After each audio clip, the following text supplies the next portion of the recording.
quelques minutes de gauche à droite en se demandant quel est le meilleur mode pour push ce brawler. C'est pour ça qu'aujourd'hui j'ai créé une tier list où chacun des brawlers est associé à un seul mode. Comme ça tu vas plus perdre de temps à push un brawler dans le mauvais mode et tu n'auras plus besoin de te poser cette question. Petit disclaimer, bien sûr qu'un brawler peut être joué dans différents modes, mais s'il fallait en choisir qu'un seul pour chacun des brawlers, j'aurais choisi cela. Pour cette tier list, j'ai donc sélectionné ces 6 modes là: survivant, braquage, prime et hors-jeu. Pour moi sont des modes similaires car la plupart du temps les brawlers qui sont forts dans ce mode là se retrouvent aussi dans la zone réservée, Razia et enfin Brawl Ball. On commence directement avec arcade, et arcade sans aucune hésitation en braquage. Pourquoi? Parce que la plupart des maps en braquage sont des espèces d'1v1 avec des longues ranges.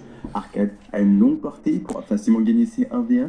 Et il faut pas non plus oublier que sa tourette booste les dégâts de ses alliés, donc un maximum de dégâts sur le coffre. Ambre en zone réservée, car avec son ulti, elle a une grosse pression, elle gère assez bien les zones. Avec son attaque de base aussi, elle peut repousser assez facilement des tanks ou d'autres brawlers. H avec A à jouer, mais sur certaines maps de Brawl Ball, ça passe. B sont éliminés assez facilement, qui pourra utiliser les murs à son avantage pour essayer de mettre un maximum de dégâts sur le coffre tout en espérant de fuir les ennemis. Les B, c'est juste beaucoup trop fort sur les maps fermées sur Brawl Ball. Avec votre bulle hyper chargée, vous pouvez littéralement faire un massacre. Bonnie en prime et hors jeu, car là encore une fois c'est une longue range, faut pas l'oublier. La plupart du temps dans ces modes là on retrouve des longues ranges et donc ils ont la plupart du temps peu de vie. Boo directement en survent, car dans la plupart des maps en survent on retrouve énormément de buissons, donc du coup avec son star power vision il va être une grande utilité. Brock est directement en braquage, car ces missiles font extrêmement de dégâts. Il laisse une petite zone de flamme qui vient grappiller les dégâts du coffre. Bull aussi en braquage, Bull c'est juste beaucoup trop fort. Laisser un bulle sur le coffre et les pourcentages du coffre vont descendre à une vitesse folle. Buzz directement aussi en survivant, c'est à peu près les mêmes raisons pour Beau. Il a un gadget qui lui permet d'avoir la vision sur les bush. Et le plus intéressant avec Buzz, c'est qu'il peut stun ses adversaires et donc prendre un kill super rapidement. Byron en prime et hors jeu, il peut à la fois soigner ses coéquipiers pour éviter qu'ils meurent, mais de gros dégâts aux adversaires. Car en Razia, pourquoi? Parce qu'il va pouvoir à la fois aller push des ennemis pour aller essayer de récupérer des gemmes, mais surtout fuir au cas où s'il a des gemmes, avec à la fois son ulti ou ses gadgets. Colette c'est en braquage directement, comme j'ai dit c'est une espèce d'1v1, c'est une longue range, notamment contre les anti-tanks. Dès qu'il y a un tank en face, littéralement prenez Colette, elle va se régaler. Et les allers-retours sur les coffres, je crois que c'est des moins de 10%. Colt c'est après la même chose, c'est des gros dégâts bruts sur le coffre, c'est vraiment beaucoup trop fort. Et comme je le répète à chaque fois, c'est des espèces d'1v1 long range, donc Colt forcément en braquage. Eton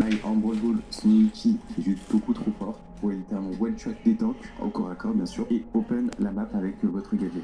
Grom sans aucune hésitation en prime et hors jeu, même si je le préfère littéralement en hors jeu. Il a une grosse pression, c'est un lanceur, il se met derrière un mur sur des longues ranges, prend facilement des kills. Jackie directement en Brawl Ball, sa speed, sa gadget, sa marque. Jeannette en Razia Gem, extrêmement puissance pour là, notamment avec sa nouvelle hypercharge. Prenez les gemmes, vous pouvez partir dans les airs, fuir les ennemis ou au contraire aller péter une porteur de gemmes avec votre ulti. Jessie, on peut à la fois l'avoir en braquage et en zone réservée, mais je dirais qu'elle a un peu moins de portée comparée aux autres long range, donc je la vois plutôt bien en zone réservée avec son ulti, sa petite tourelle qui met extrêmement de pression, qui peut à la fois slow les adversaires avec son gadget pour prendre des kills assez facilement, notamment avec sa tourelle hyper chargée aussi. C'est un très bon contrôleur pour moi. Léon malheureusement en survivant, son invisibilité c'est son seul avantage, et donc le fait de surprendre des adversaires pour prendre des kills facilement, bah c'est le survivant. Lou, très bon contrôleur, directement en zone réservée avec sa patinoire qui est juste beaucoup trop forte. Avec son ulti vous allez à la fois pouvoir stun les ennemis pour aller prendre des kills assez facilement, éviter qu'ils restent sur la même position et donc potentiellement les faire sortir de la zone. Max en Brawl Ball c'est juste beaucoup trop fort. La plupart du temps il y a aussi des espèces de maps où c'est un peu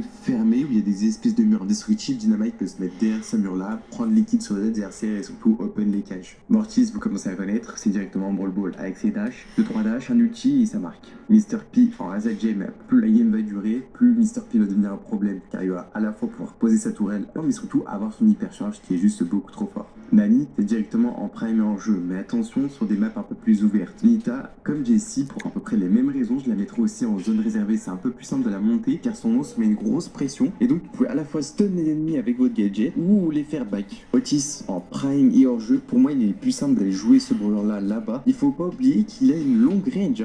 Étonnamment, on oublie à chaque fois qu'Otis a une longue range, mais il faut pas l'oublier. Mais de gros dégâts, il peut littéralement prendre un kill easy avec son ulti. Malheureusement, même si c'est pas du tout un brawler méta, bah, ça a toujours été fort en Razia Gem. À Penny, je dirais comme